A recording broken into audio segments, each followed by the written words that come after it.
بسم اللہ الرحمن الرحیم۔ السلام علیکم۔ پروگرام علم و حکمت میں خوش آمدید۔ میں ہوں محمد حسن الیاس۔ ناظرین کرام، مسلمانوں کے عروج و زوال کی داستان کو جاننے کے بعد غامدی صاحب سے ہم نے اس موضوع پر گفتگو کا آغاز کیا تھا کہ وہ لاہ عمل کیا ہے، وہ روڈ میپ کیا ہے، مستقبل میں کرنے کے وہ کون سے اقدامات ہیں جن کو کر کے امت مسلمہ واپسی کی سفر پر دوبارہ سے گامزن ہو سکتی ہے، کچھ ترقی کی راہیں کھل سکتی ہیں، کچھ امید کے روشن چراغ جلائے جا سکتے ہیں۔ وہ کون سے اقدامات ہیں؟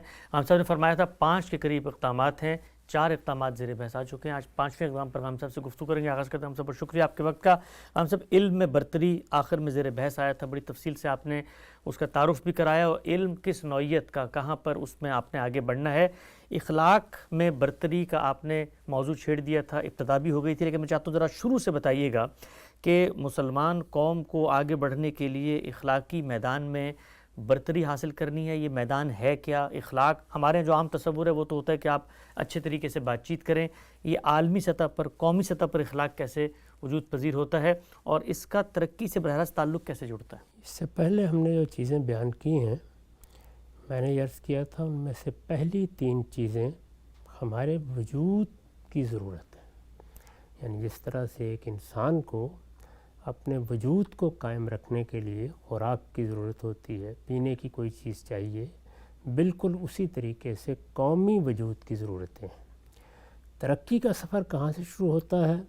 میں نے پچھلی نشست میں عرض کیا تھا کہ وہ اصلاً علم و اخلاق سے شروع ہوتا ہے۔ علم کے بارے میں تفصیل کے ساتھ گفتگو ہو چکی، اخلاق کی بحث ہم نے چھیڑی تھی لیکن وقت اس کا تحمل نہیں کر سکا، اس کو میں پایہ تکمیل تک پہنچانا چاہوں گا۔ جی، سب سے پہلی چیز جس کی طرف میں نے اس وقت بھی اشارہ کر دیا تھا وہ یہ ہے کہ قومی سطح پر غربت کو ہدف بننا چاہیے۔ بد اخلاقی، اخلاق سے بے پرواہی، اخلاقی شعور کا فقدان، یہ سب غربت کی آغوش میں اسی طرح پرورش پاتے ہیں جس طرح اگر آپ کہیں جوہر چھوڑ دیں تو وہاں طرح طرح کے حشرات پرورش پانا شروع کر دیتے ہیں۔ جی، یعنی اخلاق کی بلندی کے لیے خود انسانی وجود ہی نے محمل بننا ہے۔ یہ اخلاقی تربیت، اخلاقی وجود کی ترقی، اخلاقی وجود کا استحکام، ظاہر ہے کہ اس میں ایک بڑی چیز یہ ہے کہ انسان کے لیے وہ توجہات کا مرکز بنے۔ اگر اس کی توجہات کا مرکز ہی یہ ہے کہ مجھے کھانا کیا ہے، مجھے پینا کیا ہے، مجھے رہنا کہاں ہے، یعنی وہ بنیادی ضرورتیں جن کے بغیر انسان اپنے وجود کے بارے میں خطرات میں مبتلا ہو جاتا ہے، اخلاق کی کوئی بات نہیں کی جا سکتی۔ تو اس لیے میں نے یہ توجہ دلائی تھی کہ اخلاق کے مسئلے اور غربت کے مسئلے کے باہمی تعلق کو سمجھ لیا جائے۔ یعنی قومی سطح پر ہم اس چیز کو ہدف بنائیں کہ ہمارے ہاں اس وقت جو صورتحال ہے کہ جو لوگ امراء ہیں وہ آخری درجے میں امراء ہیں۔ ہمارے ہاں وہ طبقہ جس کو آپ درمیانہ طبقہ کہتے ہیں یا مڈل کلاس کہتے ہیں، وہ کبھی بھی مستحکم نہیں ہو پایا۔ غرباء آخری درجے کے غرباء ہیں۔ ان غرباء کے لیے نہ اپنی تعلیم کی فکر کرنے کا موقع ہے، نہ اپنی تربیت کی فکر کرنے کا موقع ہے، نہ زندگی کے شعور کے بارے میں وہ کوئی گفتگو کر سکتے ہیں۔ ان کا اٹھنا بیٹھنا، اور میں نے بہت قریب سے دیہات میں بھی ان کو دیکھا ہے اور شہر میں بھی دیکھا ہے، اٹھنا بیٹھنا انہی چیزوں کے پیش نظر ہوتا ہے جن کو آپ وجود کی ضرورتیں کہتے ہیں۔ اور جب وہ محسوس کرتے ہیں کہ اس میں انہیں کچھ میسر نہیں آ رہا، ان کی ہر کوشش ناکام ہو رہی ہے، ان کے لیے حالات سازگار نہیں ہیں، تو پھر وہ اپنے آپ کو دھوکے اور فریب میں ڈالنے کی کوشش کرتے ہیں۔ اور دھوکے اور فریب میں ڈالنے کے طریقے یہی ہوتے ہیں کہ یا آپ اپنے آپ کو جوئے کی نظر کر دیں گے، یا جنس کی نظر کر دیں گے، یا نشے کی نظر کر دیں گے۔ یعنی اس میں در حقیقت آپ اپنے حالات کو بھلا دینا چاہتے ہیں۔ جو ستم ظریفی آپ کے ساتھ ہو گئی ہے، جو معاملات آپ کی گرفت میں نہیں رہے، جو چیزیں اب آپ کے لیے بے معنی سی ہو کر رہ گئی ہیں، اس بے معنویت کو آپ حقیقی بے معنویت میں بدل دینے کے لیے ان چیزوں کا سہارا لیتے ہیں۔ اور آپ یہ دیکھتے ہیں کہ پھر یہ چیزیں ان لوگوں کے ہاں بہت پھیل جاتی ہیں۔ چنانچہ نتیجہ یہ نکلتا ہے کہ انسان جب اپنے وجود ہی سے بے خودی میں چلا گیا تو اب اس سے کیا گفتگو کی جائے گی اور کیا باتیں بتائی جائیں گی۔ تو پہلی بنیادی چیز یہ ہے کہ ان کو الگ الگ نہ کیا جائے۔ ہم یہ خیال کرتے ہیں کہ کوئی غریب ہے، کوئی امیر ہے، کوئی شریف ہے، کوئی وضیع ہے، کس کے پاس کھانے کو ہے، کسی کے پاس نہیں ہے، کوئی اپنے بچوں کی تعلیم کے بارے میں مضطرب ہے، کسی کو کوئی اضطراب لاحق نہیں ہے، اس سے کیا فرق پڑتا ہے؟ اخلاقی تعلیم تو اس کو دی جا سکتی ہے۔ لا ریب اخلاقی تعلیم غریب لوگ بھی قبول کرتے ہیں، یعنی اس سے انکار نہیں ہے، لیکن یہاں قومی سطح پر کوئی تبدیلی کیسے آتی ہے وہ زیر بحث ہے۔ آپ کو ہر جگہ پر عام قوانین سے انحراف کر کے افراد کے مستثنیات کی مثالیں مل جائیں گی، وہ علم میں بھی مل جاتی ہیں، وہ اخلاق میں بھی مل جاتی ہیں، لیکن قومی سطح پر کسی تبدیلی اور تغیر کے لیے یہ ضروری ہے کہ قوم کی معاشی حالت کو بہتر بنایا جائے۔ پہلی چیز یہ ہے۔ اس کے بعد اگلی چیز کیا ہے؟ اگلی چیز یہ ہے کہ یہاں ہم نے جس معاشی حالت کا ذکر کیا وہ اصلاً مادی حقائق سے متعلق ہے، یعنی میرے پاس انسان کی حیثیت سے ایک قالب ہے، یہ قالب جس طرح کہ قرآن نے بیان کیا مٹی پانی سے بنا ہوا ہے، اس کی ضرورتیں بھی سب کی سب مادی ہیں، اس کی جتنی ضرورتیں ہیں آپ ان کا احاطہ کر کے دیکھ لیں، وہ کھانے کی ہوں، پینے کی ہوں، رہنے کی ہوں، کسی بھی چیز کی ہوں، وہ اس مادی وجود کو سامنے رکھ کر اپنے وجود کو اظہار کرتی ہیں، اور ظاہر ہے کہ اس میں تمام تر توجہ بھی مادے پر ہوتی ہے۔ مادی کائنات، مادی ذرائع، مادی وسائل، ان میں انسان تحقیق بھی کرنے کے لیے آمادہ ہو جاتا ہے، کچھ سوچنے کے لیے بھی آمادہ ہو جاتا ہے، محنت کے لیے بھی آمادہ ہو جاتا ہے، ان کے نتائج بھی 2 اور 2 4 کی طرح ہوتے ہیں، ان پر بہت زیادہ فلسفہ بتانے کی ضرورت نہیں ہوتی۔ ٹھیک، لیکن کیا انسان صرف قالب ہے؟ اور کیا جس اخلاق کی ہم بات کر رہے ہیں وہ ہمارے قالب سے متعلق ہے؟ دونوں سوالوں کا جواب نفی میں ہے، یعنی نہ انسان صرف قالب ہے، انسان کی اصل شخصیت نفس ہے، جو ذات باری نے جس طرح کہ قرآن میں بیان کیا گیا ہے ہمارے اندر نفخ فرمایا ہے، اس کے لیے لفظ بھی بالکل دوسرا ہے، یعنی ہمارے قالب کو اللہ تعالیٰ کہتے ہیں میں نے اسی پانی مٹی سے تیار کیا ہے، یہی زمین کے عناصر ہیں، انہی سے تمہاری بنا اٹھائی ہے، یہ قالب اسی زمین کے ساتھ نسبت رکھتا ہے، یہ اس سے اٹھا ہے، اس کو اسی کے سپرد موت کے وقت کر دیا جاتا ہے، اس کی تمام ضرورتیں بھی اسی زمین سے متعلق ہیں یا مادی دنیا سے جو ہمارے خارج میں پائی جاتی ہے متعلق ہے۔ ہمارا نفس یعنی ہماری وہ شخصیت جو اللہ تعالیٰ نے ہمارے اندر ودیت کی ہے، سب سے پہلی چیز یعنی جس طرح میں نے عرض کیا کہ وہاں غربت کو ہدف بننا چاہیے تاکہ جو ظرف ہمارے پاس ہے جس میں ہمارا نفس رکھا گیا ہے اس کے تقاضے اتنے ضرور پورے کر دیے جائیں کہ ہم نفس کی جانب متوجہ ہو سکیں۔ تو جب نفس کی طرف آپ متوجہ ہوتے ہیں تو سب سے پہلی چیز یہ ہے کہ انسان کو، ظاہر ہے کہ ہمارا مخاطب کون ہے؟ انسان ہے، جو فرد فرد کی حیثیت سے مخاطب ہوں گے، انہی سے کوئی برادری بنتی ہے، انہی سے کوئی قبیلہ بنتا ہے، انہی سے کوئی قوم وجود میں آتی ہے۔ قوم وجود میں آتی ہے تو وہ گویا انسانی اجتماع کا اظہار ہے، اور اگر اس اظہار کا آپ مطالعہ کریں تو وہ ضروریات کے لحاظ سے تو مادی تقاضے اسی طرح پیدا کرے گا، لیکن وہ اپنی حقیقت کے لحاظ سے نفس کا ظہور ہے، یعنی یہ ضرورت کہ ایک حکومت قائم کی جائے، ایک معاشرہ وجود میں آئے، معاشرتی زندگی کے آداب مقرر کیے جائیں، کوئی نظم ریاست بنایا جائے، کوئی ارباب حل وقت متعین کیے جائیں، یہ جتنی ضرورتیں اگر آپ غور کر کے دیکھیں تو یہ نفس کی ضرورتیں ہیں۔ تو ہمارا نفس یا ہماری وہ جو اصل شخصیت ہے اس کی تحلیل سے اخلاقی تربیت شروع ہوتی ہے، یعنی جس کو آپ اخلاقی تربیت کہتے ہیں اس کی ابتدا یہاں سے ہوتی ہے۔ تہذیب نفس، تہذیب نفس سے بھی پہلے یعنی خود نفس کا شعور، نفس ہے کیا، تہذیب تو اس کے بعد ہوگی۔ ٹھیک، یعنی پہلے مجھے معلوم ہو کہ میرے سامنے خارجی دنیا کیا ہے، جواب یہ ہے کہ مادی دنیا ہے، تو مادہ کیا ہے، اس کے تقاضے کیا ہیں، وہ کیا صورتیں اختیار کرتا ہے، کیا وہ اپنی اصل حالت پر برقرار رہتا ہے، کیا وہ قوت میں بدل جاتا ہے۔ ظاہر ہے اس سے ہمارے سائنسی علوم پیدا ہونا شروع ہو جاتے ہیں۔ تو مادہ ہمارے لیے گویا وجود کی بنیاد بن جاتا ہے، لیکن وہ کون سا وجود ہے؟ وہ ہمارا یہ قالب، اس قالب کی ضرورتیں، اس کے تقاضے۔ ہمارے اندر جو نفس ہے جس طریقے سے مادی ضرورتیں پوری نہیں ہو سکتی جب تک آپ مادے کے اندر اتر کر اس کی تحلیل کر کے ان قوانین کو دریافت نہ کر لیں جن قوانین سے مادہ اپنی تشکیل کر رہا ہے، ان قوانین کو آپ دریافت کر لیتے ہیں تو اس سے آپ کا علم بڑھنا شروع ہوتا ہے، آپ کے پاس ذرائع پیدا ہونا شروع ہو جاتے ہیں. تو علم میں آپ کی ترقی ہوتی ہے، جیسے ہم علم پر گفتگو کرتے ہوئے بات کر چکے ہیں. لیکن نفس کے معاملے میں بھی آپ جب اس کی جانب متوجہ ہوں گے، تو میں نے عرض کیا کہ غربت کے ساتھ تو جنگ کرنی ہے تاکہ متوجہ ہونے کا عمل ہی شروع ہو سکے. وہ ایک رکاوٹ ہے، ایک مانع ہے، اس کو دور کرنا یہ پورے معاشرے کا مسئلہ ہونا چاہیے. لیکن اس سے آگے بڑھ کے پھر جب آپ نفس کی طرف متوجہ ہوتے یا متوجہ کرنے میں کامیاب ہو جاتے ہیں، تو ابتدا کہاں سے ہوگی؟ نفس کی تحلیل سے ہوگی. یعنی انسانی نفس ہے کیا؟ تو اگر آپ غور کر کے دیکھیں تو میں نے بارہا توجہ دلائی ہے کہ انسانی نفس کی 3 چیزیں بنیادی ہیں. یعنی نفس انسانی یا انسانی خودی یا انسانی شخصیت، اس کو اگر آپ بڑے اجزاء میں تقسیم کریں تو وہ 3 ہی ہیں. انسان جب اپنے نفس پر غور کرتا ہے تو سب سے پہلے جو بڑی حقیقت اس کے سامنے آتی ہے وہ یہ ہے کہ میرے اندر ایک عقلی وجود ہے. یعنی وہ وجود ہے جو جیسے ہی مادی چیزوں سے متعلق ہوتا ہے تو ان کا ادراک کرتا ہے. ادراک کا مطلب کیا ہے؟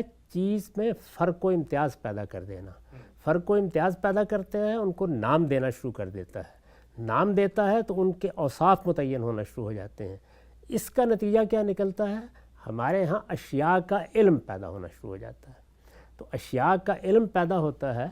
یہ علم تو معلومات کا ایک ذخیرہ ہے. یہ ایسے ہی ہے جیسے آپ نے ایک لغت میں الفاظ لکھ دیے، ان کی معنی خیزی در حقیقت عقل کی مرہون منت ہے.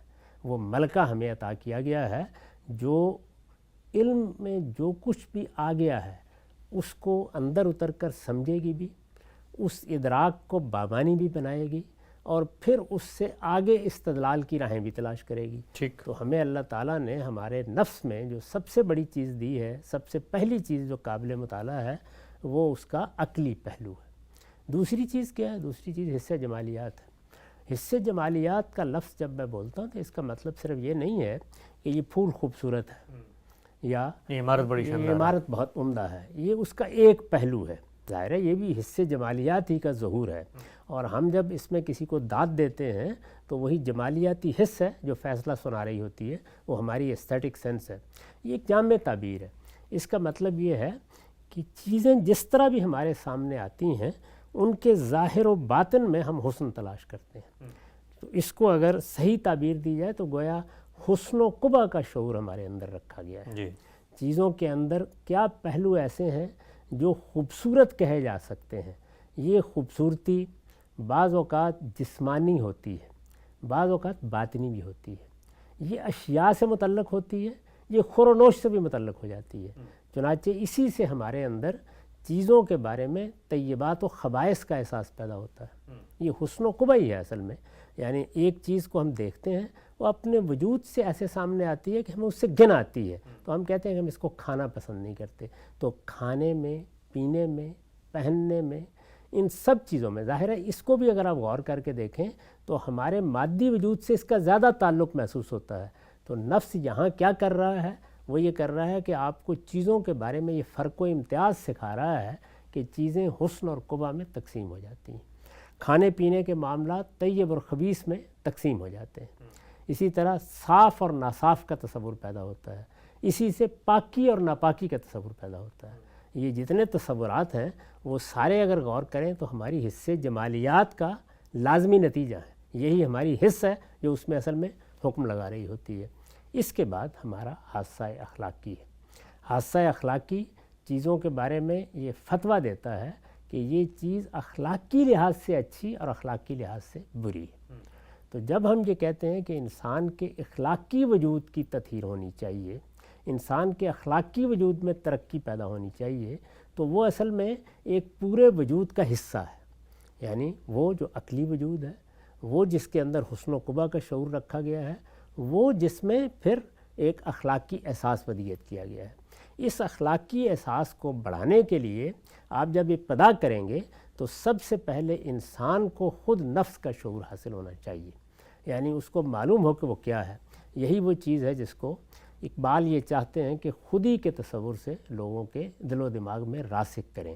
وہ بار بار اس کی منادی کرتے ہیں. تو اس کا مطلب یہ ہے کہ تمہارے ظاہر میں تو ایک قالب موجود ہے لیکن اندر ایک شخصیت موجود ہے. وہ شخصیت ہے جس نے ظہور پذیر ہونا ہے، وہ شخصیت ہے جس نے معاشرہ بننا ہے، وہ شخصیت ہے جس سے ریاست وجود میں آنی ہے، وہ شخصیت ہے جس میں دنیا میں تمہارے وجود سے متعلق فیصلے ہونے ہیں۔ تو پھر اس شخصیت کا صحیح شعور ہوگا تو آپ اصل میں اس میں متعین کر کے انگلی رکھ کے بتا سکیں گے کہ اب یہ وہ معاملہ زیر بحث آ گیا جس کا تعلق اخلاقی شعور سے ہے۔ اگر آپ نے غور کیا ہو تو ہمارے ہاں والدین بچوں کو پڑھاتے ہیں، لکھاتے ہیں، تربیت دیتے ہیں۔ ظاہر ہے کہ اگر اداروں کے لحاظ سے دیکھا جائے تو سب سے پہلے ہمارے نفس کی تربیت کا والدین کی آغوش بنتی ہے، بالکل ان کے سائے میں ہم ابتدا کرتے ہیں زندگی کی۔ اس کے بعد مکتب ہے، ہمارے ہاں اس کو مکتب کہتے تھے، یعنی جس میں ابتدا میں کسی استاد کے آپ کو سپرد کیا جاتا تھا۔ وہ اتعلیق بھی ہو سکتا ہے، وہ مسجد میں کوئی عالم بھی ہو سکتا ہے۔ اب آپ نے دیکھا ہوگا کہ جدید اداروں میں یہ جو نرسری ہے، کنڈر گارٹن ہے، اسی طریقے سے آپ نے مونٹیسری بنا دی ہیں، اس طرح کی چیزیں۔ تو ہمارے ہاں اس کے لیے ہماری تہذیب میں مکتب کا لفظ استعمال کیا جاتا تھا۔ والدین کے بعد دوسرا کردار مکتب ادا کرتا ہے، اور پھر ہم شعور کے اس مرحلے پہ پہنچ جاتے ہیں جہاں پر باقاعدہ تعلیم دی جا سکتی ہے۔ وہ باقاعدہ تعلیم کیسے ہونی چاہیے، کیسے نہیں ہونی چاہیے، اس پہ ہمارے ہاں کیا غلطیاں ہیں، کس طرح سب لوگوں کو ایک ہی لاٹھی سے ہانک دیا جاتا ہے، وہ ایک الگ موضوع ہے۔ میں صرف یہ عرض کر رہا ہوں کہ جس طرح انسانی شخصیت جس کے اندر سے ہم نے اخلاقی وجود کو نمایاں کرنا ہے، اس کا سے جہتی شعور ضروری ہے۔ یعنی انسان یہ سمجھے کہ میں کیا ہوں، اور جب وہ یہ سمجھے گا کہ میں کیا ہوں تو پھر اپنی شخصیت کی ان تینوں جہتوں کو صحیح توازن سے پہچاننے سے ابتدا ہوگی۔ یعنی پہلے آپ اس کے اندر یہ شعور پیدا کریں گے کہ تمہارے عقلی وجود کی کیا حیثیت ہے، اس کے تقاضے کیا ہیں، تمہارے اندر جو حصے جمالیات رکھی گئی ہے وہ کیوں رکھی گئی ہے اور اس کے تقاضے کیا ہیں، اور اسی طرح تمہارا حادثہ اخلاقی کیا ہے، وہ کام کیسے کرتا ہے اور اس کے تقاضے کیا ہیں۔ یہ میرے نزدیک علم کی ابتدا ہے، تربیت کی ابتدا ہے۔ یعنی اگر آپ اس سے گریز کر کے کوئی راستہ اختیار کریں گے، مذہب بتانے کا کریں گے، آپ تہذیب سکھانے کا کریں گے، آپ ثقافت میں کسی کو لے جانے کا کریں گے، تو وہ سب اطاعت کا پیراڈائم بن جائے گا۔ اطاعت کا پیراڈائم نفس انسانی سے حاکم اور محکوم کے تعلق سے اپنا رشتہ پیدا کرتا ہے۔ چنانچہ یہ بھی بڑی حد تک نتیجہ خیز ہو جاتا ہے، لیکن اس کی نتیجہ خیزی پائیدار نہیں ہوتی۔ اچھا، یہ نفس کے اندر اترا ہوا نہیں ہوتا، اس میں انسان مسلسل ایک مزاحمت کی فضا میں ہوتا ہے۔ مزاحمت کی فضا ایک خاص طرح کا رد عمل پیدا کرتی ہے، کبھی وہ اس رد عمل کو دبا لیتا ہے اور کبھی وہ اس پر غلبہ پا لیتا ہے۔ یہ جو ہم دیکھتے ہیں کہ بعض لوگ بغاوت پر اتر آئے، انہوں نے سوسائٹی کے خلاف بغاوت کر دی، جرائم پیشہ ہو گئے، تو وہ رد عمل ہے جو ایک ردے کے اوپر ردہ رکھتا چلا جاتا ہے اور پھر آخر میں نوبت یہاں پہنچ جاتی ہے۔ تو اطاعت کے پیراڈائم پر انسانی شخصیت کی تعمیر نہیں ہو سکتی۔ انسانی شخصیت کو کسی حد تک ڈسپلن کیا جا سکتا ہے، لیکن تعمیر کے لیے ضروری ہے کہ وہ شعور کی سطح پر ہو، اور میں نے عرض کیا کہ اس کی ابتدا کہاں سے ہوگی؟ خود انسانی شخصیت کی تحلیل سے۔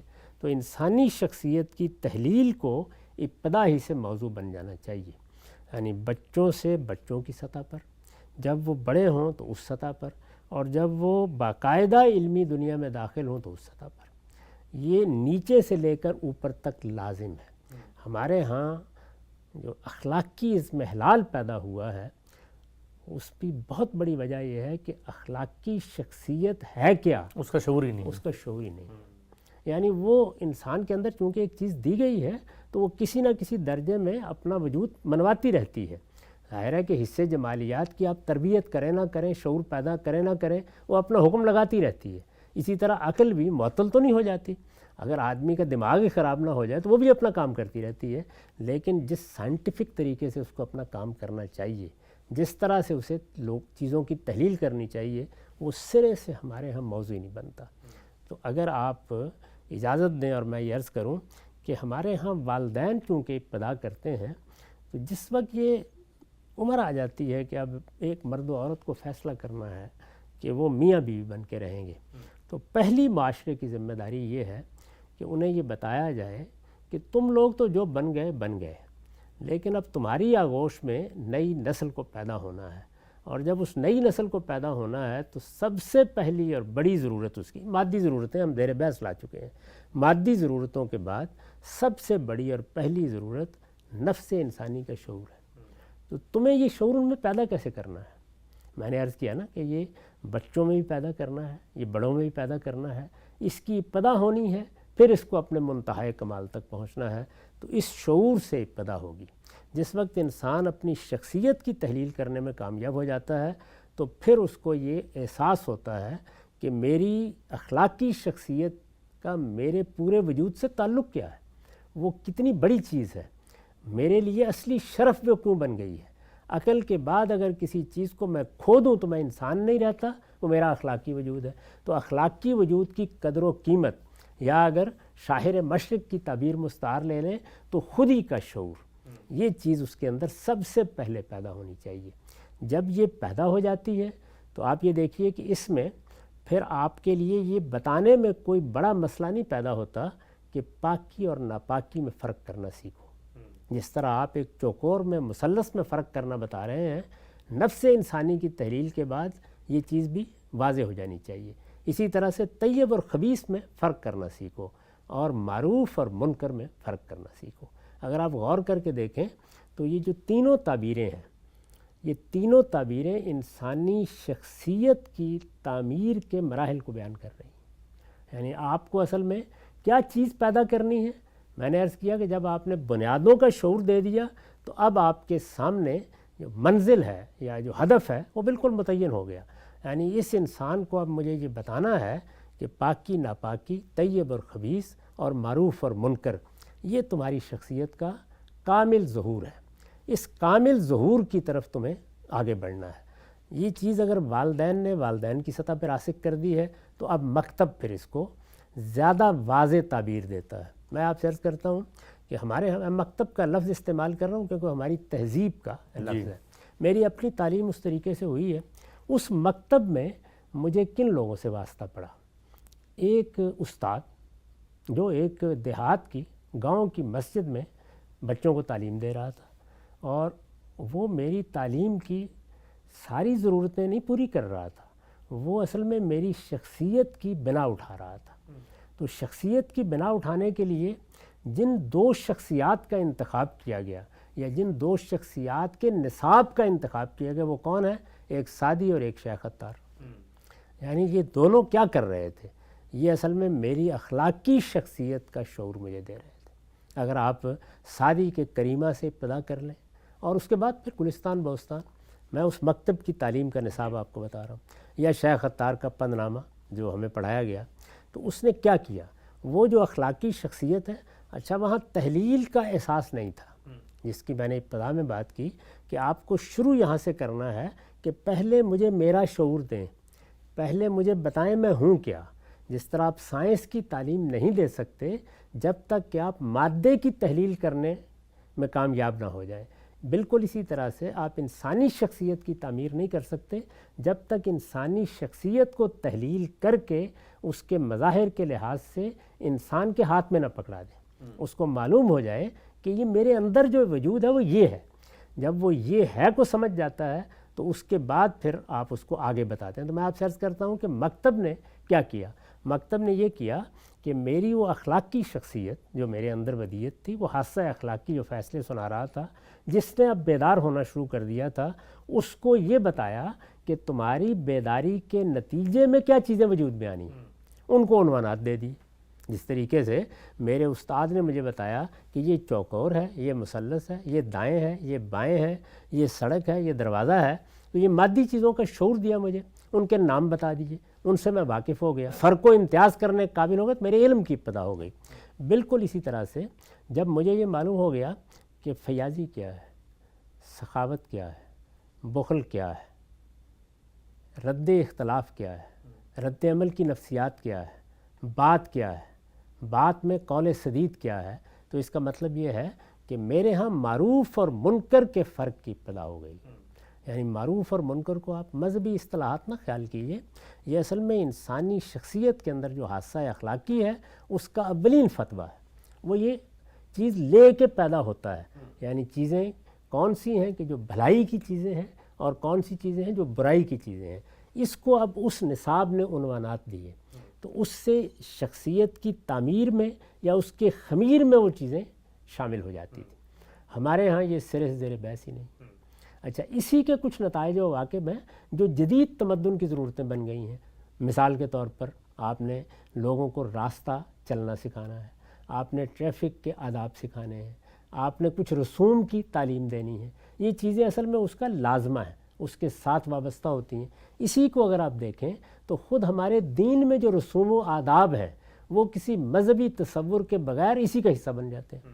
تو اگر آپ نے اس طریقے سے بنیاد رکھ دی ہے اور مکتب میں وہ بنیاد رکھی گئی ہے، یعنی اب وہ بنیاد مستحکم ہو گئی ہے، اس کی ابتدا والدین نے کی، والدین کو اگر ہم نے ٹھیک طرح سے تربیت کر دیا ہے اور انہوں نے بچے کی شخصیت کی نشو و نما کو سمجھ کر اپنا موضوع بنایا ہے اور اس کو ہدف بنا کر اس کے گرد و پیش میں وہ احساسات پیدا کیے ہیں جو اس تعمیر کی طرف اس کو بڑھا سکیں، تو مکتب کیا کرے گا؟ وہ صرف وہی کام کرے گا جو مادی علوم میں کیا جاتا ہے، انہیں نام دے دے گا۔ میں نے عرض کیا کہ ہمارے ہاں پچھلے 400-500 سال سے ہماری جو تہذیبی تربیت ہوئی اس میں ہمارا نصاب سعدی اور عطار جیسے لوگ بناتے تھے۔ اب کون بناتا ہے میں نہیں جانتا، اس لیے کہ یہ ناگزیر چیز ہے، یہ اسی درجے کے لوگوں کے ذریعے سے راسخ بھی ہوتی ہے، بنتی بھی ہے، اور آپ دیکھیں کہ اس میں کتنا لطیف طریقہ اختیار کیا گیا۔ یہ دونوں کتابیں شاعری میں ہیں۔ آپ نے بچوں کو دیکھا ہوگا کہ ان کو جب آپ نظمیں یاد کراتے ہیں چھوٹی چھوٹی، اس میں اگر کوئی نظم چڑیا کے بارے میں ہے اور پرندوں کی لڑائی کے بارے میں ہے اور ٹوٹ پٹوٹ کے بارے میں ہے تو وہ کتنے زیادہ اس میں انوالو ہو جاتے ہیں اور اس کے اندر جو ایک خاص طرح کی موسیقیت ہوتی ہے اس سے کیسا لطف اٹھاتے ہیں۔ تو یہی چیز وہاں گویا مجھے اخلاق سکھانے میں ساتھ ملا کر دے دی گئی۔ تو اس کا نتیجہ کیا ہے؟ اس کا نتیجہ کہ اخلاق نے جو قالب اختیار کیا، یعنی اس سے جو ایک تصویر بنی، وہ تصویر میرے وجود کا حصہ بنتی چلی گئی، وہ میرے ذہن اور حافظے کا حصہ، وہ میری شناخت کا حصہ بنتی چلی گئی۔ اس کو اس سطح پر مستحکم ہونا چاہیے۔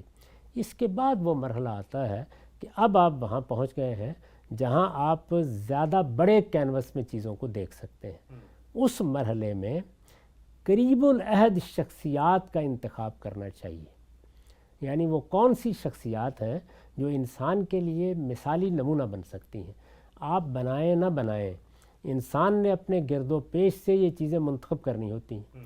تو اگر آپ نے قریب العہد بڑی شخصیات کو اس کے لیے آئیڈیل یا مثال نہیں بنایا تو اس کے جو آئیڈلز ہیں آئیڈیل کے ساتھ وہ خود بخود اپنی جگہ بنا لیں گے، اور وہ کہاں سے آئیں گے؟ وہ کھلاڑیوں سے آ جائیں گے، وہ اداکاروں سے آ جائیں گے، وہ گلوکاروں سے آ جائیں گے، یہ آئیں گے۔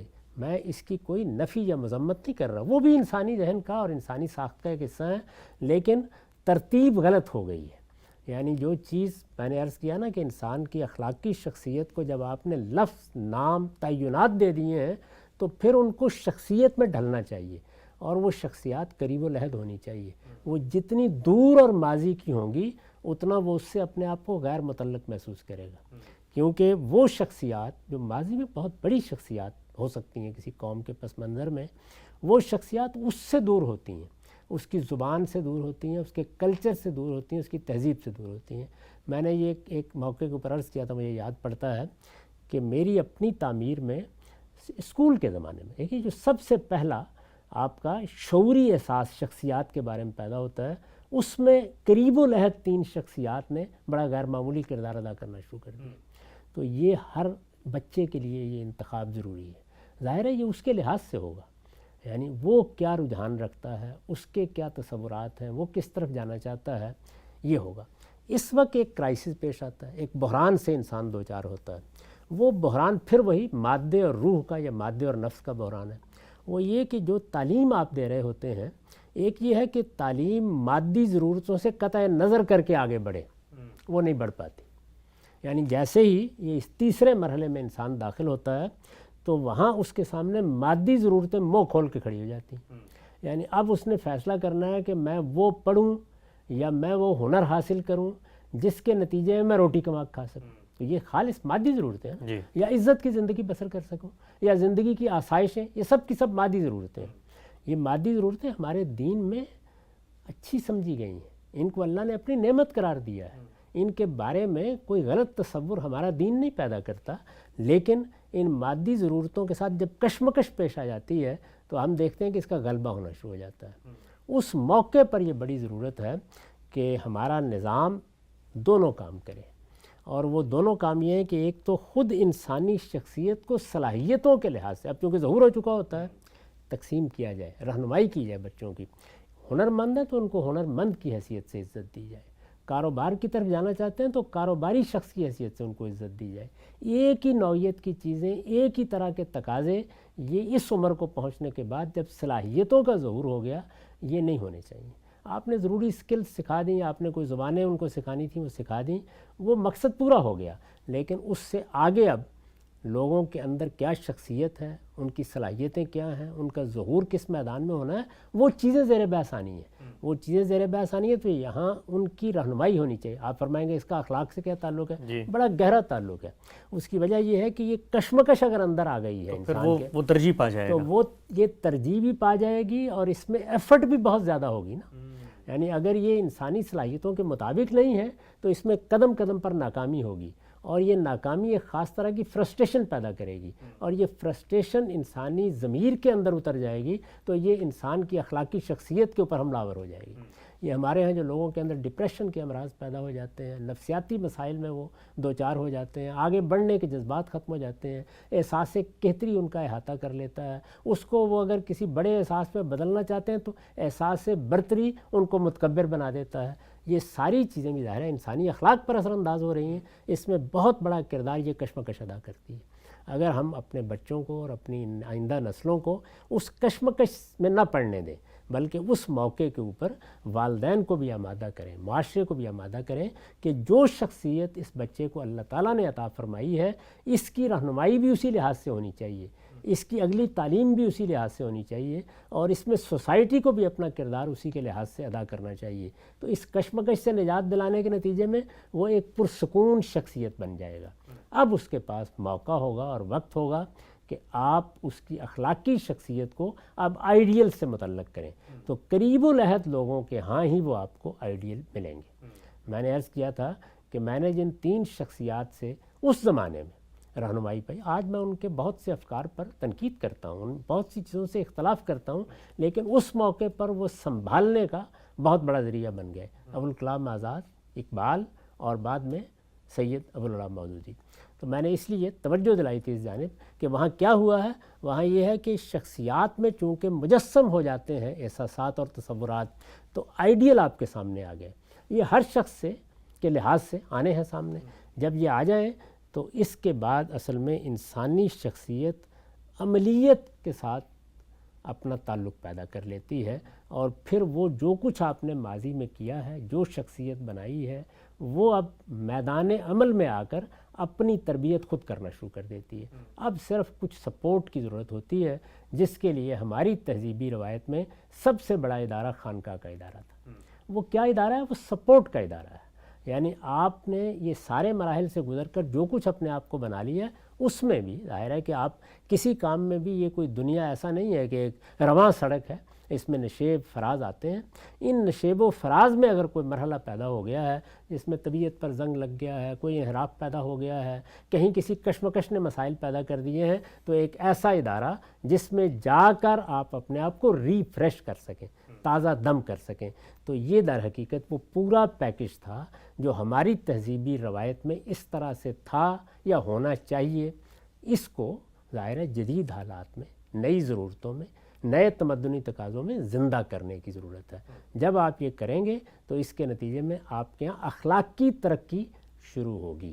اور اخلاقی ترقی، اور جیسے علم کے بارے میں ہم نے عرض کیا، یہی در حقیقت قوموں کے لیے دوسری قوموں کے مقابل میں برتری کی جگہ پر جانے کا ذریعہ بنتا ہے. نقطہ بالکل واضح و غم سے ابتدائی تعارف ہوا ہے کہ اخلاقیات کا شعور کتنا اہم ہے، اور اس شعور کو بتدریج کس طریقے سے ایک نظریے، ایک آدرش میں اپنا کر زندگی کا عملی لاہ عمل بننا چاہیے. ایک ابتدائی خاکہ سامنے آیا. غم صاحب نے آخر میں بڑی اہم بات کی کہ ماضی میں اس غرض کے لیے امت کے ہاں ایک انسٹیٹیوشن موجود تھا، اس انسٹیٹیوشن کا خاتمہ ہو چکا ہے.